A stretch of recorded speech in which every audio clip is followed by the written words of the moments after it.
Mapayapang hapon, Pilipinas! Ito po ang inyong balerina ng bayan, si Lisa Macuja Elizalde, na bumabati sa lahat ng nakikinig sa DZRH Radio at sa mga nanonood sa DZRH TV, lalo na sa ating mga kasamahang alagad ng sining at kultura sa buong bansa. Espesyal para sa akin ang pagpasok ng buwan ng Marso dahil ito rin ang hudyat ng pagbubukas ng aming bagong performance season sa Ballet Manila. And this year, we are celebrating a very important milestone, ang aming ika-30 anibersaryo. Opo, Ballet Manila is celebrating its Pearl Year at natutuwa akong makita ang pag-usbong ng mga bagong leading ladies na nagpapatuloy sa aming misyon to bring ballet to the people and more people to the ballet. Ang mga kabataang principal dancers at soloists na ito ang mga bagong mukha ng Ballet Manila na nagdadala ng Gen Z energy sa aming mga productions at ang patuloy na nagbibigay buhay sa aming mga adhikain. Kaya't huwag kayong aalis. Sa hapong ito, samahan niyo kaming kilalanin ang dalawa sa mga pangunahing mananayaw ng Ballet Manila, principal dancer Shaira Comeros and soloist Stephanie Santiago. Magbabalik ang Art to Art pagkatapos ng ilang paalala. Programang hatid ay sining at kulturang para sa lahat. Magbabalik ang Art to Art. Tinesting, sinuri, siniyasan. Ang resulta? Super effective ang Shield sa pagpatay ng bakterya at virus. Shield Antibacterial Soap. Believe ang mga eksperto sa Philippine Nurses Association. At si Mami. Tiwala ako sa Shield. Shield Antibacterial Soap. Napatunayang mabisa. Ang mga nurse, tiwala. Hello, Washi! Laundry day na naman! Yay! Anong meron? Mancha ng chocolate, putik, may libag pa! Kaya natin yan! With Pride Washing Machine Detergent, may triple stain-away formula. Tanggal ang makapit, madikit, at malupit na dumit mancha. Kaya easy-easy ang labada. Mula noon hanggang ngayon! All you need is pride. All you need is pride. ACS. Usapang sining at kultura para sa lahat. Art to Art. Nandito pa rin tayo sa Art to Art at kasama natin sa hapong ito ang dalawa sa mga pangunahing mananayaw ng Ballet Manila, principal dancer Shaira Comeros and soloist Stephanie Santiago. Magandang hapon, Shaira and Stephanie. Good afternoon po. Yeah, and welcome to Art to Art. Thank you. Thank you for having us. First time nyo ba sa aming programa? First time. First This is my time? second time. Second time ni Shaira. Okay, so, magbalik tanaw muna tayo sa inyong dance history. So, paano nagsimula ang inyong interest sa ballet? At may particular bang tao o pangyayari na nag-udyok sa inyong pasukin ang mundo ng pagsasayaw? Who will start first? Okay, Shaira, sige. I started po 7 years old and nag-start ako kasi dahil sa tatay ko. He's a costume maker po for a ballet school, Julie Borromeo's Performing Arts, and doon ko na-discover yung ballet sa kanya. And when I learned that he's a costume maker for a dance school, I started dancing in front of a TV, sirang TV. Nakita ko yung reflection ko doon and I started dancing there. And then, tinanong niya ako, anak, gusto mo bang sumayaw? Ganyan, gusto mo ba i-try? And then I tried. Once a week, nag-commute kami from Bulacan to Mandaluyong for 3 hours just to attend a ballet class. So, that's when I started doing ballet. Wow! At 7 years old? At 7 years old. Okay. So, Stephanie, ikaw naman. For me, I was 7 years old when I started ballet, and I was playing with my friend, and then my friend was like, "Oh wait, I have to go to ballet class," and I was like, "Oh, what's that?" So I just stepped in and watched, and I was like, "Oh, this looks so fun." So I asked my mom if I can do ballet class, and my mom was actually hoping for that because I was such a hyperactive kid, and she wanted something to like release my energy. Okay. Kaya she was like, okay, sige, let's do ballet. Yun. So both of you started at 7? At 7. I see. Okay. So, Shaira, can you remember a particular moment when you realized na ballet is what you wanted as a career? Wala po akong parang big turning point na I want to do this as my job. Mm-mm. Parang gradually siya na I get to love it gradually. Mm-mm. Nakita ko din sa kapatid ko na pwede pala siyang gawing job nung company member sila sa Philippine Ballet Theater. That's when I get to learn that you can do that as a job, and then why not try it as well. So, yun, nag-try ako as an apprentice sa Philippine Ballet Theater, and then after that, again, dahil kay tatay, I get to learn about Ballet Manila when he's hired as a in-house costume maker as well. And then I tried in Ballet Manila, and then the rest is history. Yeah, naging scholar ka. Trainee, namin, trainee, and then BM2 for 2 years, and then company member, and then So, lumaki ka na talaga sa yes, Ballet Manila. Pero nagkaroon ka ba ng ibang choices for career? Talagang ballet po. talaga. Okay. Parang started nung 7 years old, talagang minahal ko na yung ballet since then. So, pero gradual po siya na parang ito na yung gusto kong gawin paglaki ko. Okay. Stephanie, ikaw naman, na-diagnose ka ng scoliosis nung bata ka pa. Paano mo ito hinarap at paano ito nakaapekto sa iyong pagsasanay at performances bilang ballerina? So I was diagnosed when I was 9 years old, but it wasn't really a problem until I hit puberty, because that's when I grew a lot.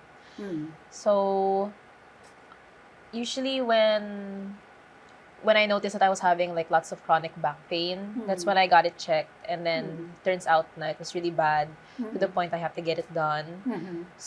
But as I didn't see it as a problem until like now, because I think I'm getting older. But it's just more of being more smart and more of thinking also when I have to dance, especially when I have to do like a series of turns. Like when I do like a diagonal, each position has to be a certain spine position, yes.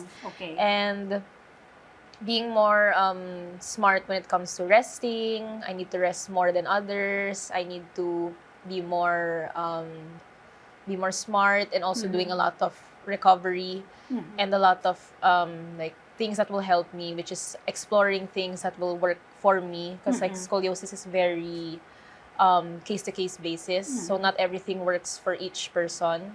So it's a lot of thinking and exploring. But as much as I really want to dance for a long time, and it's really nice to know that there are other scoliotic ballerinas out there, and it's possible to have a career despite of having a big curvature. Yes. Hindi ka naman sinabihan ng doktor na dapat magpalit ka ng profesyon? Well, it's hard to say because doctors don't know really what we dancers do. So they just see it in a way na they just want us to have like a comfortable life. So they always say, I think it's just better to get surgery. But at the same time, when you get it, it's done. Like you can't really pursue a career anymore. So it's just really a matter of time of when enough is enough, or at the same time if I can keep going. So it's more of like one day at a time, 1 year at a time. Pero ano naman ang sinabi sa iyo ng mga magulang mo nung sinabi mong gusto mong maging isang profesional na ballerina? Oh, that was a conversation because my mom is like, really?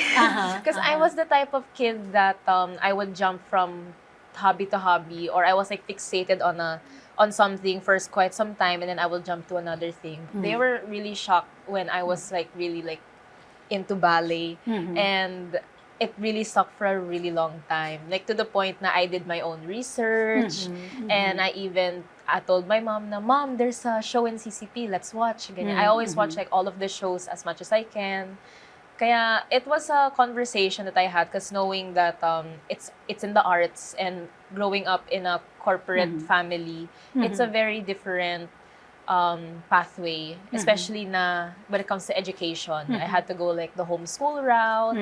Kaya, but I'm very grateful because my parents were very supportive. Even though na they were like in the beginning, but they were very supportive up to this day. Kaya, Yeah. ano, Okay. very grateful. So, Shaira, ikaw naman, I think yung mga magulang mo talagang tanggap naman nila na magiging Yeah. professional kang ballerina. Meron ka ba namang naging moment a moment of indecision na gusto mong mag-quit or gusto mong pumasok sa ibang larangan? Siguro po nung pandemic time, that was a really, really hard time. Parang to the point na ini-encourage ako ng family ko, why not try kasi yung brother ko po nasa Hong Kong Disneyland. And then parang may time din na ini-encourage na ako nila na why not try ano ka lang, audition, ganyan. Kasi yun po yung time na parang sobrang uncertain na babalik ba yung ballet, yung arts, yung entertainment. Tas syempre sa real world kailangan mo talaga, you have bills to pay. You have to have income, salary to get going.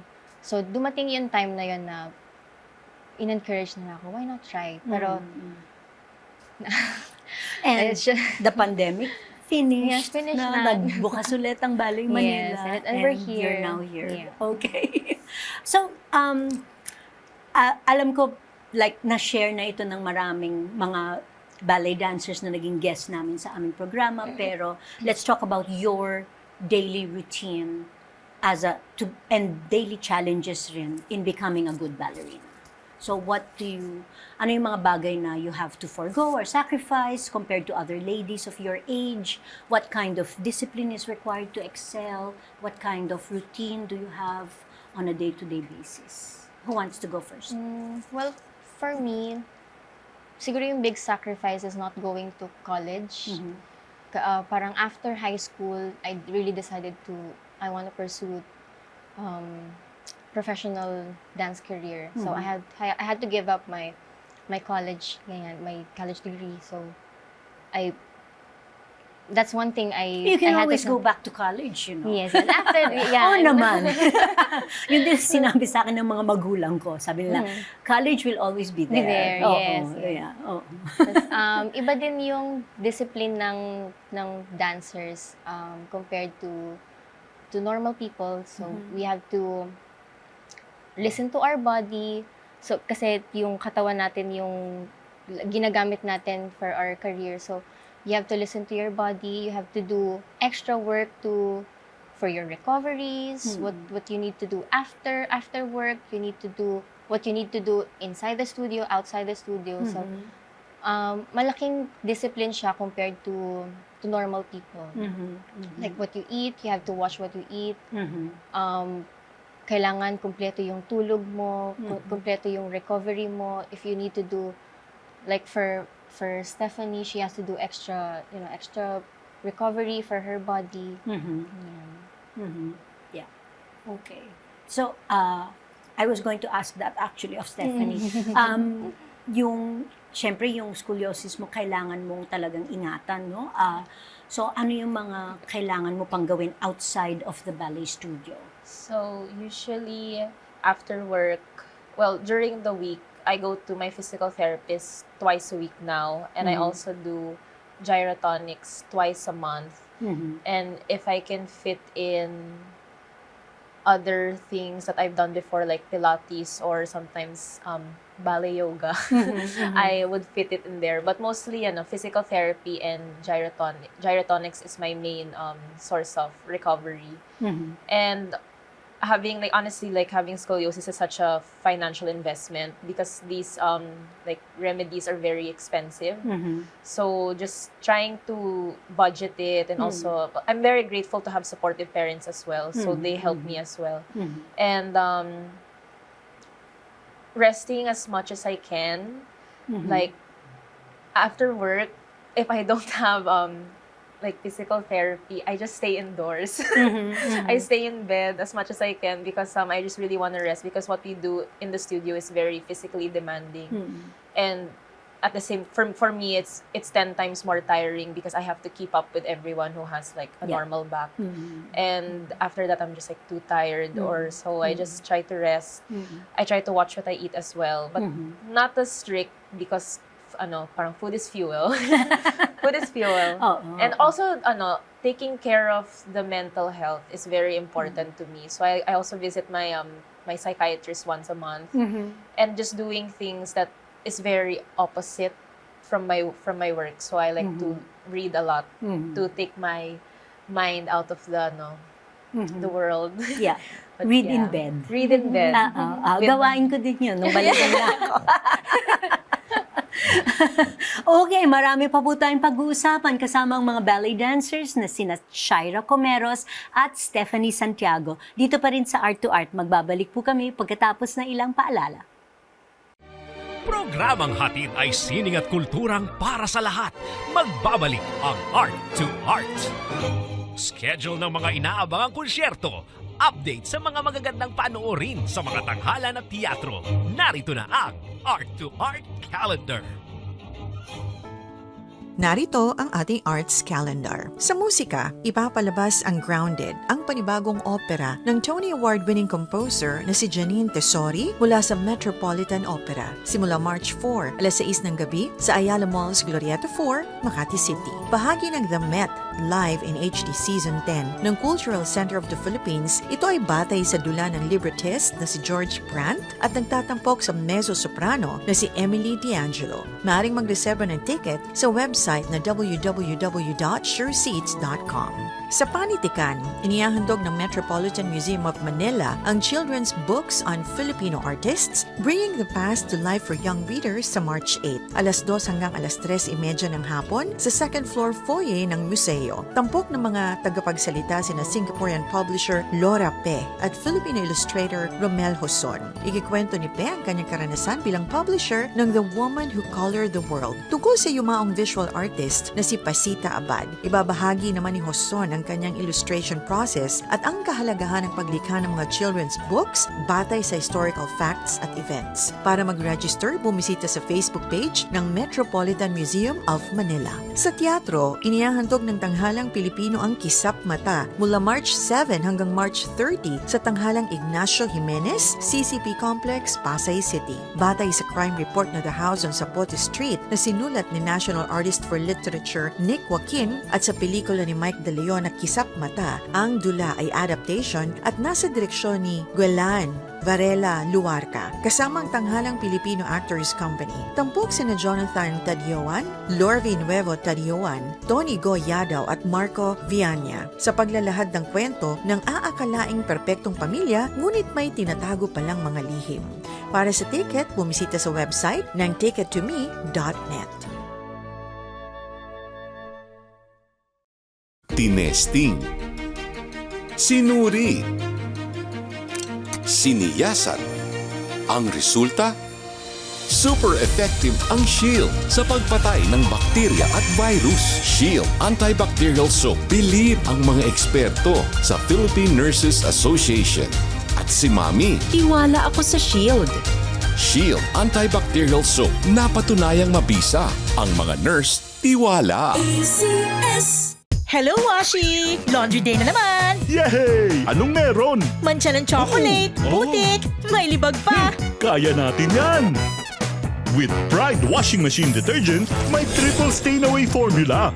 Tanggal ang makapit, madikit, at malupit na dumit-mancha.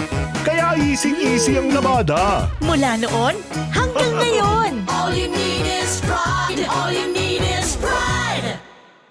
ACS. Usapang sining at kultura para sa lahat. Art to Art. Andito pa rin tayo sa Art to Art at kasama pa rin natin ang ilan sa bagong henerasyon ng mga pangunahing mananayaw ng Ballet Manila. Principal dancer Shaira Comeros and soloist Stephanie Santiago. So, Stephanie, you were talking about mental health before we cut to commercial. So, alam mo, bata kayo,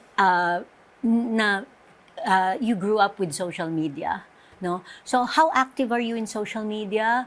At syempre malaking bahagi ito sa buhay ng kabataan ngayon, but it also takes a toll on mental health. So it adds pressure, no, to a job that is already full of pressure. So how do you cope with this phenomenon, the social media phenomenon? For me, oh yeah, I'm very active on social media. It's Sabihin mo na yung username mo para they can follow you. follow follow me, Stephanie Carry lang. Carry lang. To play on my second name. Anyway, for me, I'm very active, and it's kind of difficult personally because I find myself sometimes comparing myself to other dancers who are my age and who are even sometimes younger. Sobrang galing. Like, you can find these like dancers who can do 10 pirouettes, or they can like put their leg behind their head, yung mga ganyan. So it's kind of, I find myself sometimes like, oh, like, why am I not that good? Or buti pa siya.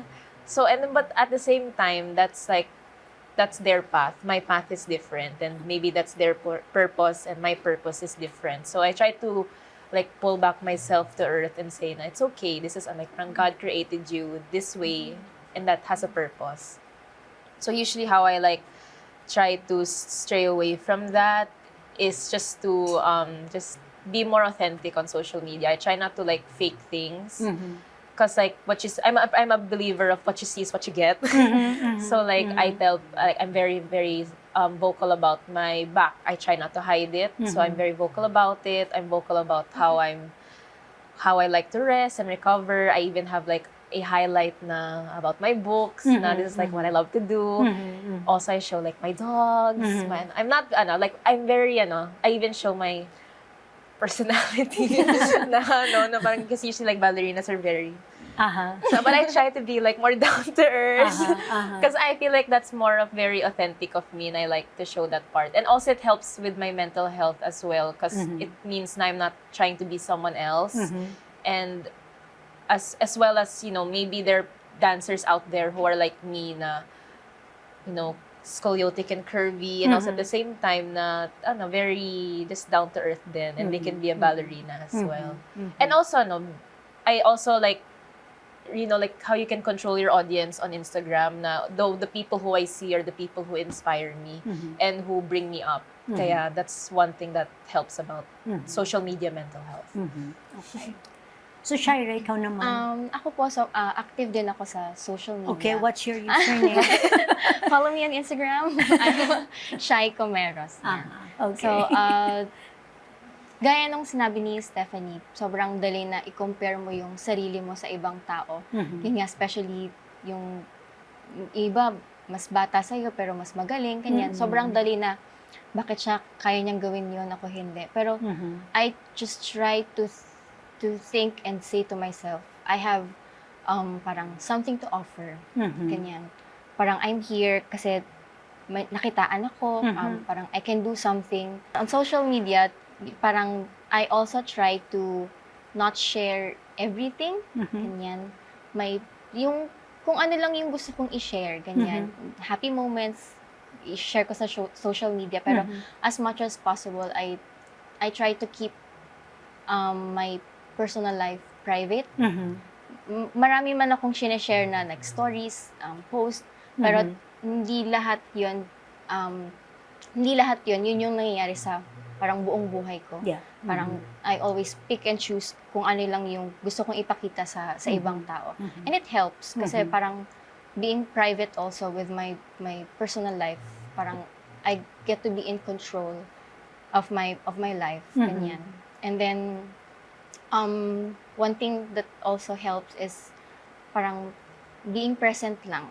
I try to put down my phone as much as possible. Tas hindi rin ako masyadong nag-scroll sa social media kasi sobrang dali na makakita ka ng mga bagay na parang ayaw mo na, sana hindi mo na lang nakita, ganyan. Oo. Kaya parang okay na lang, parang ayaw mo na lang siyang makita. Parang it's best not, parang hindi mo, parang the less you know, the better, ganyan. Pero honestly, as an artistic director, minsan sinasabi ko din, aanhin ko naman yung 10 pirouettes. No? That's true. wala naman sa choreography yun. Oh. That's true. Pero ilang taon na kayong miyembro ng Ballet Manila? Ako po since 2016. Mhm. So, 9 years? Mhm. I 9 think years. 9 years. And Stephanie, ikaw, bago pa lang, no? 2023, 3 years. Yeah, 3 years. Okay, so follow up. Ano ang pinaka-memorable roles na nasayaw ninyo sa Ballet Manila? At ano ang natutunan ninyo mula sa pagsasayaw nito? Siguro po yung memorable ko is yung Snow White. Mhm. Kasi that's my first ever principal role. Mhm. And I was a company member back then. My partner was Kuya Romeo. Mhm. Naging memorable siya kasi naalala ko yung sinabi ni Sir Shaz nung after show na sabi niya, I only had one show that time. Mhm. And sabi niya, Shaira, you were a revelation. Sabi ni Sir Shaz. So that's really, nag-stuck siya sa akin. Snow White. For me, I have 2. Mhm. One is Mirtha. Mhm. Yeah, that is really my super dream role. Ever since I was super little when I watched Giselle, I don't know how I watched Giselle, but I just remember na I watched Giselle, and when I was watching Giselle, she was like, but when I saw Mirtha enter in Act 2, I was like, oh my gosh, I want to be her. And like to the point na I would just watch Mirtha videos on Hindi mo na random. pinanood yung si Gisela, no? No, Si Mirta na lang. I was like, Giselle, she's okay. I want to be Mirtha. Yeah, and then, so I just kept watching videos for inspiration, different interpretations. And then, when we did Giselle last year, and when the casting came up, and I was Mirtha, syempre, when I found out, I was calm and collected. But when I went home, I had a breakdown, a good breakdown. I was like, oh my gosh, it's finally happening.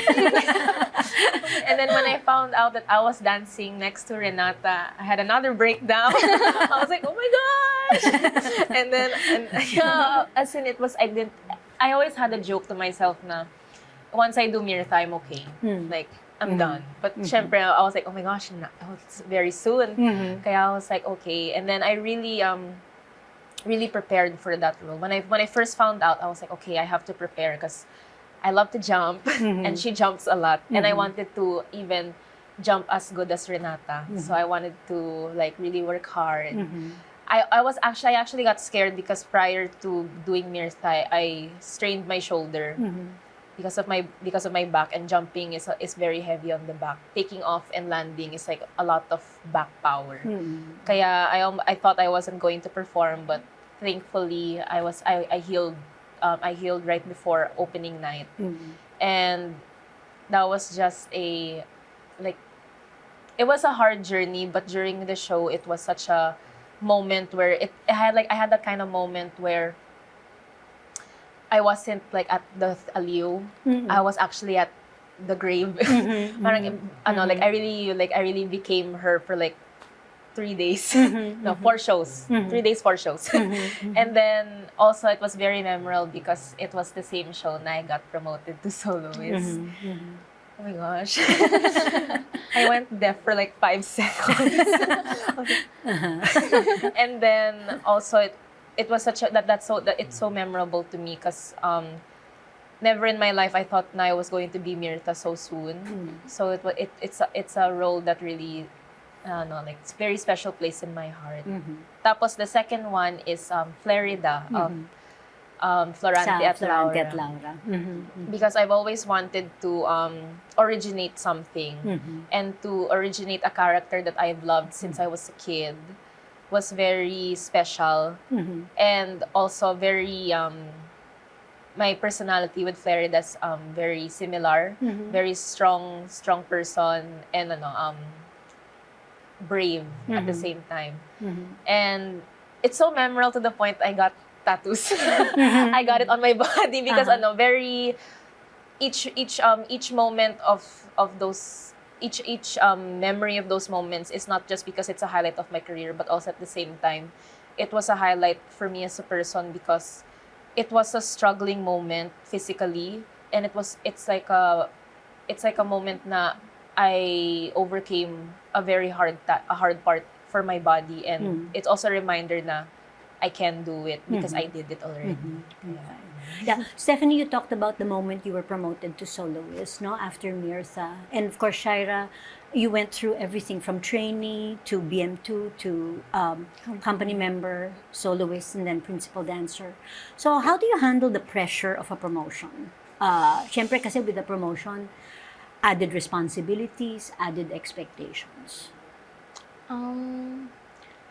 I think you just have to do it pressured. You just have to do it scared. Kasi if you just wait for the time na parang okay ka na, calm and composed ka na, parang kailan pa yun? Parang you just have to do it when you're scared and when you're pressured. And as a principal dancer, I think ang laking responsibility niya kasi parang you're expected to be able to do anything, kung ano yung ibigay sa'yo ng artistic director, ng choreographer. You're expected to do it kasi principal dancer ka na. And for example, for our upcoming Pearl Gala, and unfortunately may nangyari sa isang principal dancer, Pia Dames, na na-injure siya, yung na-tear niya yung calf muscle niya, and prior 3 weeks or 4 weeks prior to our show, I have to step in as Pakita lead. So as a principal dancer, you're expected to be able to do that particular dance without, parang kakayanin ko ba to? Kaya ko ba tong gawin, ganyan. You just step in, kahit pressured ka, kahit takot ka, or you just have to do it. Totoo. Stephanie, ikaw naman. For me, it's more of reminding myself how I got here before the promotion. Like, even though na-promote po ako, the work still stays the same. And also, it's also a good reminder then to how I came to this position. Na it all came from passion and hard work, and that should never change. Na even though na you went up a rank, it's not a time to relax. Yes. It's time to like even work harder because more responsibilities will be on your shoulders, and also the expectation is higher. Kaya I guess especially for this upcoming show, it was at first I was very pressured because I'll be alternating with our principal dancer Ate Abby. So it was like, oh, okay. So it was extra effort because I also want to deliver the same. Even though I'm a soloist, I also want to experience. I want to deliver principal dancer level quality.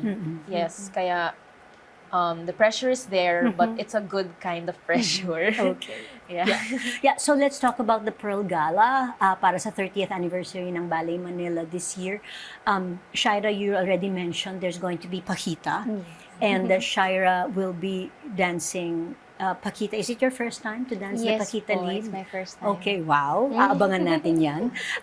And then, Stephanie, you mentioned na you're alternating with Abby Olivero in 2 roles. I think one is the Annabel Lopez Ochoa's Bloom as the lead couple in Bloom, and the other is the Black Pearl. Yes. So, ano ang dapat abangan ng ating mga manonood sa ating very special anniversary presentation, the Pearl Gala? Well, first of all, the Pearl Gala is one heavy production. Very heavy production. Very dance heavy. Yes, dance Very heavy. dance We have heavy. Pakita as our opening dance. We have Bloom by Annabel Ochoa, and then we have by Ma'am Liz and Martin Lawrence's choreography, The Pearls. So, ano siya? As me personally, I'm doing Pakita, the lead ballerina. So that's the first time. And then I'll be doing one of the couples, the purple flowers in Bloom. And I'll be also doing the white pearls and the gold pearls in The Pearls by Ma'am Liz and Martin Lawrence. So that's So 3 numbers, Three dances ka din Yes. sa Pearl Present Gala. in everything. Oo. Present. And same with you, no, Stephanie? Yes. Three Yes. numbers, three dances ka din, no? Okay. All right. So, ladies, maraming salamat sa pagdalaw ninyo sa aming programa. Shaira, Stephanie, sana matagumpay ang inyong mga darating na performances next weekend. And of course, this whole Pearl year. We just wish you all the best. Thank you. Thank you so much, Ma'am Liz. Thank you po, Ma'am Liz. Mga kaibigan, imbitado po kayong lahat na samahan kaming ipagdiwang ang 30th anniversary ng Ballet Manila, starting off with the Pearl Gala, featuring back-to-back performances of Paquita Divertissement, Annabel Lopez Ochoa's Bloom, at ang world premiere ng aming original ballet na Pearls, choreographed by Martin Lawrence and yours truly. Shows are at 8 p.m. on March 7, at 5 p.m. on March 8, and 9 sa Aliw Theater. You can get your tickets online at www.ticketworld.com.ph. So next weekend na po, abangan ninyo. Hanggang sa susunod na linggo, samahan ninyo kami ulit dito sa Art to Art, kung saan ang usapang sining at kultura ay para sa lahat. Ito po ang inyong balerina ng bayan, Lisa Macuja Elizalde, nagpupugay sa artistang Pilipino.